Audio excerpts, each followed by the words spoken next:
ഓണാഘോഷത്തിൽ ഒഴിച്ചുകൂടാൻ പറ്റാത്ത ഒന്നാണല്ലോ ഓണസദ്യ എന്ന് പറയുന്നത്. ഓണസദ്യയിൽ ഒഴിച്ചുകൂടാൻ പറ്റാത്തൊരു വിഭവമാണ് പച്ചടി. പല വിധത്തിലുള്ള പച്ചടി നമ്മൾ തയ്യാറാക്കാറുണ്ട്. ഞാനിപ്പോൾ ഇവിടെ ബീട്രൂട്ട് പച്ചടിയാണ് ഇപ്പോൾ തയ്യാറാക്കിയിരിക്കുന്നത്. വളരെ ടേസ്റ്റി ആയിട്ടുള്ളൊരു പച്ചടിയാണ് നമ്മുടെ ഈ ബീട്രൂട്ട് പച്ചടി. ബീട്രൂട്ട് പച്ചടി തയ്യാറാക്കുന്നതിന് വേണ്ടിയിട്ട് ഞാനിപ്പോൾ ഇവിടെ ഏകദേശം 2 അത്യാവശ്യം വലുപ്പമുള്ള ബീട്രൂട്ടാണ് കേട്ടോ എടുത്തിരിക്കുന്നത്. ഈ ബീട്രൂട്ട് നന്നായിട്ട് നമുക്ക് തൊലിയൊക്കെ ഒന്ന് ചെത്തി കഴുകി കഷ്ണങ്ങളാക്കിയിട്ട് എടുക്കേണ്ടതുണ്ട്. ഇപ്പോൾ അതാ ഞാനിവിടെ കഷ്ണങ്ങളാക്കിയിട്ടാണ് എടുത്തിരിക്കുന്നത്. നമുക്ക് വേണമെങ്കിൽ ഈ ബീട്രൂട്ട് ഗ്രേറ്റ് ചെയ്തിട്ടും എടുക്കാവുന്നതാണ്. ഞാനിപ്പോൾ ഇതുപോലെ ചെറിയ കഷ്ണങ്ങളാക്കി എടുത്തിട്ടുള്ള ബീട്രൂട്ട് ഇവിടെ ഒരു മൺചട്ടി വെച്ചിട്ടുണ്ട്, അതിലേക്ക് ഇട്ട് കൊടുത്തിട്ടുണ്ട്. ഇനി നമുക്കിത് നന്നായിട്ടൊന്ന് വേവിച്ചെടുക്കണം. അതിന് വേണ്ടിയിട്ട് നമുക്ക് വേവിച്ചെടുക്കാൻ ആവശ്യത്തിനുള്ള വെള്ളം ചേർത്ത് കൊടുക്കാം. ഞാനിപ്പോൾ ഇവിടെ ഒരു 1/2 കപ്പ് വെള്ളം ചേർത്ത് കൊടുത്തിട്ടുണ്ട്. ഇനി നമുക്ക് ഇതിലേക്കുള്ള ഉപ്പ് ചേർത്ത് കൊടുക്കാം. ആവശ്യത്തിനുള്ള കല്ലുപ്പ് ഞാൻ ഇതിലേക്ക് ചേർത്ത് കൊടുത്തിട്ടുണ്ട്. ഇനി നമുക്ക് എരിവിന് ആവശ്യത്തിനുള്ള പച്ചമുളക്, നമ്മളിതിൽ മുളക് പൊടിയൊന്നും യൂസ് ചെയ്യുന്നില്ല, അതുകൊണ്ട് തന്നെ ഞാനിവിടെ 4 പച്ചമുളക് നന്നായിട്ടൊന്ന് ചീന്തിയിട്ട് ഇട്ട് കൊടുത്തിട്ടുണ്ട്. അതും ചേർത്ത് കഴിഞ്ഞിട്ട് നമുക്കത് വേവിക്കാൻ വയ്ക്കാം. ആ സമയം തന്നെ ഇതിലേക്കുള്ള അരപ്പൊന്ന് റെഡിയാക്കി എടുക്കാം. ഞാനിപ്പോൾ ഇവിടെ 3/4 കപ്പ് തേങ്ങ ചിരവിയത് എടുത്തിട്ടുണ്ട്. അതിലേക്കൊരു 3 ചെറിയുള്ളി എടുത്തിട്ടുണ്ട്. ഒരു ചെറിയ കഷ്ണം ഇഞ്ചി ചേർത്ത് കൊടുക്കാം. ഇഞ്ചി കൂടുതലായി പോകണ്ട, ചെറിയൊരു കഷ്ണം മാത്രം മതി. ഇനി നമുക്ക് ഇതിലേക്ക് സ്വല്പം നല്ല ജീരകം ഉണ്ടല്ലോ, അതും കൂടി ചേർത്ത് കൊടുക്കാവുന്നതാണ്.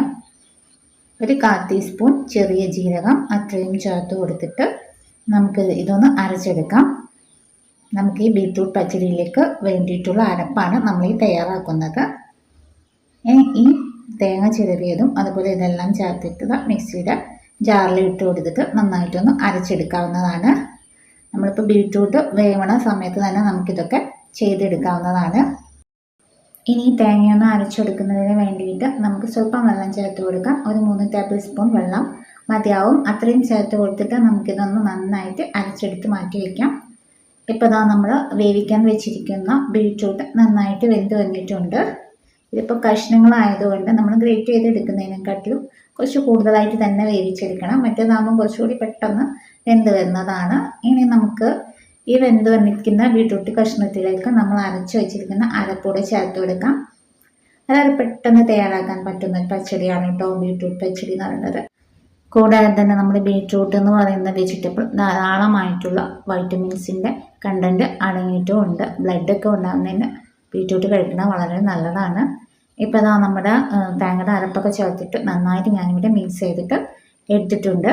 നമ്മുടെ പച്ചടി ഏകദേശമൊക്കെ റെഡി ആവാനായിട്ടുണ്ട്. ഇനി നമുക്കിതിലേക്ക് ചേർക്കേണ്ടത് തൈരാണ്.